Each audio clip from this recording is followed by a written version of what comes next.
When Stars Bend for Her.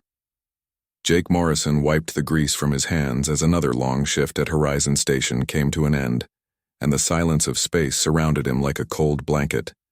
But he preferred it that way, because down on Earth, everything moved too fast and people talked too much about nothing important. The diagnostic screen blinked red, showing an object drifting toward the station, and Jake leaned forward, squinting at the readings, because it looked like a small craft.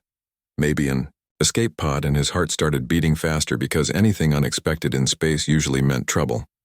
He grabbed his tools and suited up, heading toward the airlock, because Commander Lisa Grant was in a meeting, and by the time she approved a rescue mission, whoever was in that pod might be dead, and Jake had never been good at following rules when lives were at stake.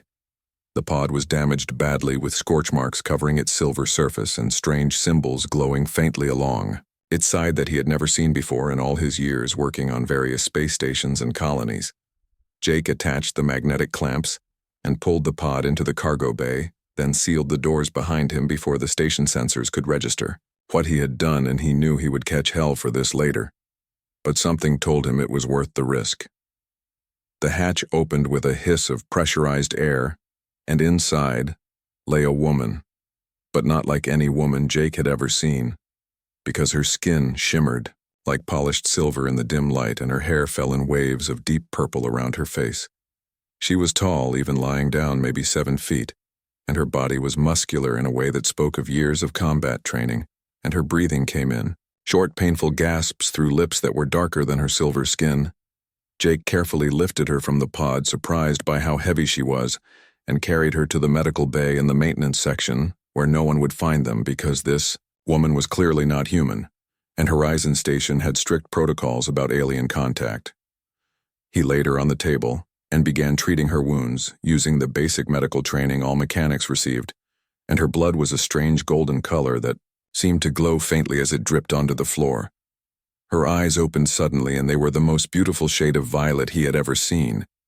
But they were also filled with fear and fury, and her hand shot out, grabbing his throat with incredible strength that made him choke. Jake did not fight back, even though he could barely breathe, and instead he pointed to the medical supplies and then to her wounds, trying to show her he only wanted to help. And after what felt like forever, she released him. She spoke in a language that sounded like music mixed with thunder, and Jake shook his head, showing her he could not understand. But he kept his hands visible and moved slowly as he continued treating her injuries. Over the next few days, Jake brought her food and water, sneaking away from his duties whenever he could, and she watched him with those violet eyes that seemed to see right through him, to his very soul. He learned her name was Zara by pointing to himself and saying, "Jake," until she understood, and then she touched her chest and said Zara in a voice that was deeper and richer than any human woman's voice. Zara began to heal quickly, much faster than a human would, and soon she was moving around the small medical bay testing her strength, and Jake noticed she never fully relaxed, always ready to fight even when she was alone with him. He brought her an old music player loaded with songs from Earth and watched as she listened with wonder on her face, and for the first time since he found her, she smiled, and it transformed her entire face, making her look younger and less like a warrior. Jake started teaching her English, using simple words and pointing to objects, and Zara learned incredibly fast, picking up new words after hearing them only once or twice, and within a week, they could have basic conversations. She told him about her home planet, Zithria, where the women were warriors, and the men were scholars and artists, and how different it was from Earth, where men had been the fighters for most of history. Zara explained she was running from someone named Vexus, who wanted information she carried about a weapon that could destroy entire planets, and Jake felt his blood run cold because he realized just how much danger he had brought onto the station. But when he looked at Zara sitting there with her silver skin catching the light and her violet eyes watching him with something that might have been trust, he knew he would make the same choice. Again, Commander Lisa Grant discovered them on the 8th day when she came looking for Jake, because he had missed 3 shift meetings, and she stood in the doorway staring at Zara with her mouth open. Lisa was furious, demanding to know what Jake had been thinking, bringing an unknown alien onto the station and putting everyone at risk. But before Jake could answer, Zara stepped forward. She spoke in halting English, explaining her situation and showing Lisa a small device that contained proof of everything she said, and Lisa's anger slowly turned to concern as she realized the implications. If Vexus found Zara here, the entire station could be destroyed, and Earth had a treaty with Vexus's people, which meant harboring Zara was not just dangerous but also illegal. Lisa said she needed time to think and left them alone, but Jake could see the worry in her eyes, and he knew they did not have much time before a decision would be made. That night, Jake could not sleep, so he went to check on Zara and found her standing by the window looking out at the stars with tears running down her silver face. He asked what was wrong, and she turned to him saying that she had brought death to his home and to him, and that she should leave before anyone else got hurt. Jake told her she was not going anywhere and that humans did not abandon people who needed help, even if those people had silver skin and violet eyes and came from halfway across the galaxy. Zara looked at him for a long moment, and then she did something that surprised them both because she leaned down and pressed her lips to his, and the kiss was gentle and desperate all at once. When they pulled apart, Jake was breathing hard, and Zara touched his face with wonder, saying that on her world warriors did not kiss because it was seen as weakness, but with him she wanted to be weak.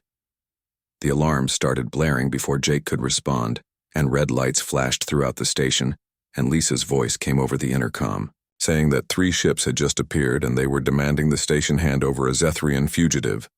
Zara's face went hard and cold, and she told Jake that Vexus had found her, and that she would surrender herself to save everyone, and Jake grabbed her arm saying absolutely not. They ran to the command center where Lisa was trying to negotiate with the ships, but Vexus was not interested in talking and gave them 1 hour to produce Zara, or he would open fire.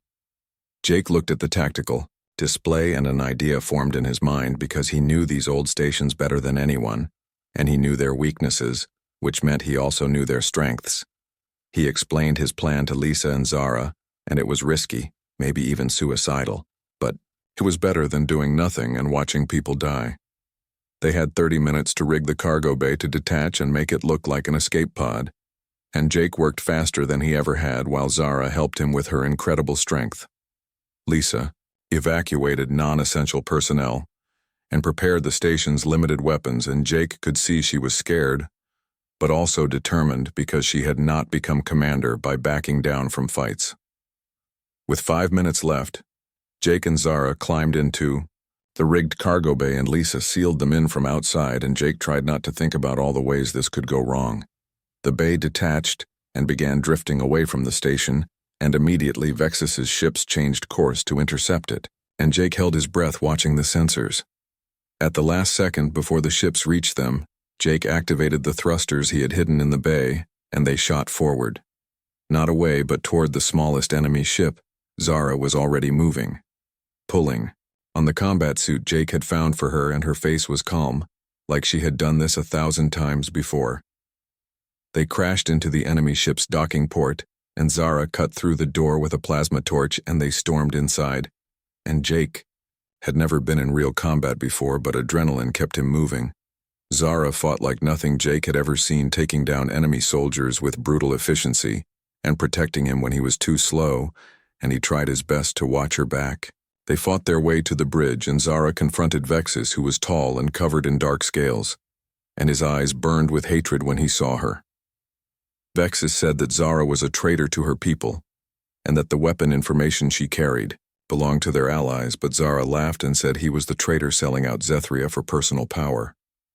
The fight between them was savage and quick, and Jake could barely follow their movements, but Zara was faster, and when it ended, Vexus was on the ground bleeding.